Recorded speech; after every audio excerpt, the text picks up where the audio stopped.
ሰላም አለይኩም ወራህመቱላሂ ወበረካቱ ድና የተከበራችሁ የዚለት ቤተሰቦች እንዴት ናችሁ? ደህና ናችሁ? አልሐምዱሊላህ እኔ በጣም ሰላም ነኝ። እዚህ ጋር የምታዩት እዚሁ ኮምቦልቻ ለቤተሰብ የሚሰጥ ስጦታ ነው። ይህ የምታዩት ነጭ ጤፍ ወተት የመሰለ ነጭ ጤፍ ነው። ማሻአላ ተባረክ ረህማን። እኔም ለቤት ገዝቼዋለሁ ጤፉን ማለት ነው። ላሳያችሁ እና ጤፉ ይሄ ነው። በቃ ይሄት እኔም ለቤት ገዝቼዋለሁ የምላችሁ ይሄንን ነው የተፈጨው ለሷም እና እንደምታዩት ማሻአላ በጣም ያምራል። በጣም ከመነግራችሁ በላይ አንድ ኩንታል ጤፍ ምንም ያልገባበት ነው ያዘዘችኝ። ተፈይቶላታል።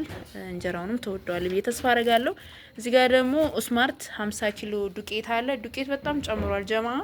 የሱም ዋጋ ደግሞ ስንት መሰላችሁ? 1550 ብር ማለት ነው እንጂ ከ6 ሆኗል ማለት ነው። ጤፍ ደግሞ በ115 ብር ሂሳብ ነው ያደረገልኝ። 120 ብር ሂሳብ የሚሸጥ ጤፍ ነው። በጣም ተወዱታላችሁ። ማሻአላ ተባረክ ረህማን። ይሁት በጣም ቆንጆ ሆኖ ልሞ የተፈጨ ጤፍ ነው።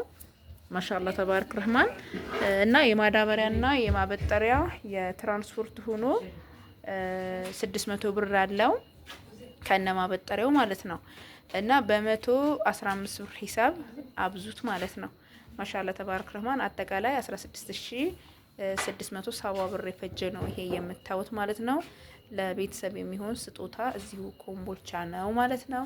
ማሻአላ ተባረክ ረህማን። ለምን ጤፉን ከዚህ ቀደም ገዝቼው እኛ ቤት አሁን የምንጠቀመው ጤፍ ነው።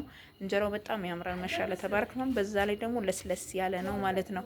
ዱቄቱ ያው ስማርት ዱቄት የታወቀ ነው። ሁሉ ማሻአላ ተባረክ ረህማን ይሄን ይመስላል እላችኋለሁኝ። ያለው ነገር ሰላማችሁ ይብዛ። ሰላም አለይኩም ወራህመቱላሂ ወበረካቱ።